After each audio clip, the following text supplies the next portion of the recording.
हम मंच शर्मा अपना चैनल पर स्वागत कर नमस्ते प्रणाम देते दाई माई दीदी भाई चाची बहन सब बटन के प्रणाम कर सब बटन प्यारा आशीर्वाद देना देते रहे। हम बहुत दिन पहले आज 5-6 दिन सबसे माफी मांगे छी कि 3-4 दिन के बाद शायद हम लॉन्ग वीडियो बना कर डालल छी कुछ तो लेल अहाँ सब माफ कर देबे। माफ करब अहाँ सब के ला कि बहुत काम भ जाय एहन एहन कि मतलब वीडियो नहीं बना पाबै छी।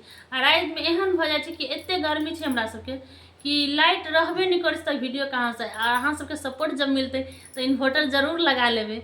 अहाँ सब प्यारा आशीर्वाद एना देते रहियो कि जब हम सब जल्दी जल्दी इन्वर्टर लगा ली कभियो अहाँ सबके वीडियो की त्रुटि नहीं होई देब। अब हमरा गांव में झूला से चालू भ गेल जिनका सबके देखे के है से सब आबि जाओ झूला देखा के लेल। आई हम कृष्ण कन्हैया के गीत गाबे जा रहल छी। हम दोनों देवरानी जेठानी बहुत प्यारा सा कृष्ण जन्माष्टमी के गीत गाबे जा रहल छी। अहाँ सब पूरा फुल वॉच के सुनो और कमेंट करके जरूर बताएं गीत केहन लागत जरूर सुनम जरूर कमेंट करब गीत अहाँ सब केहन लगिया।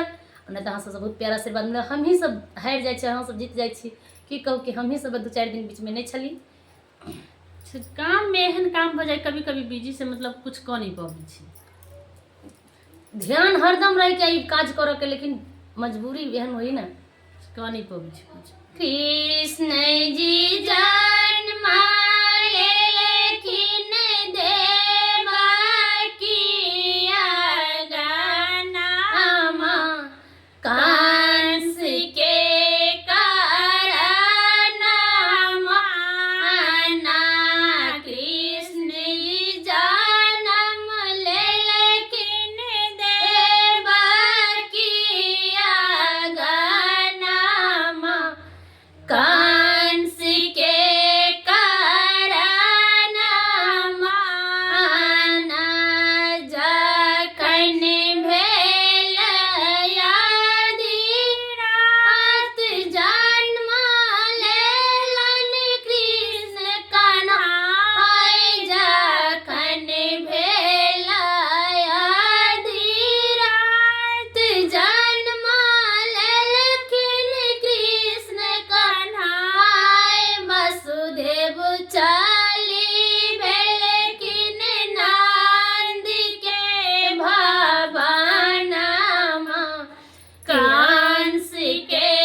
जमुना उमर उमर लहरा वसुदेव ठार भयो पछता जमुना उमर उमर लहरा वसुदेव को न जैथिन नंद के भवन कांस के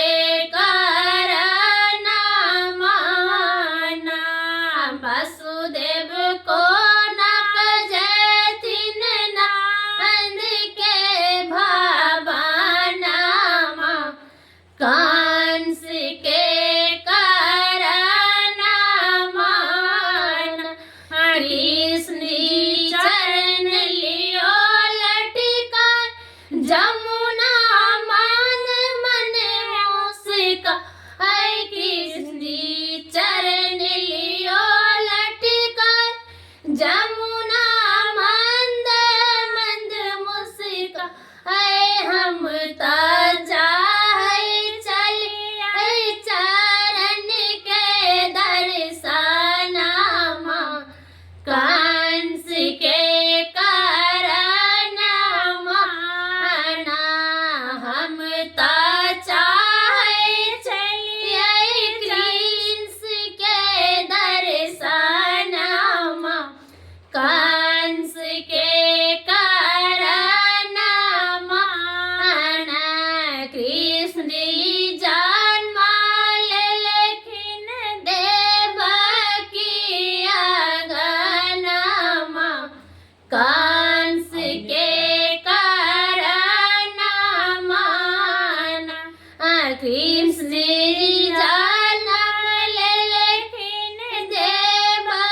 का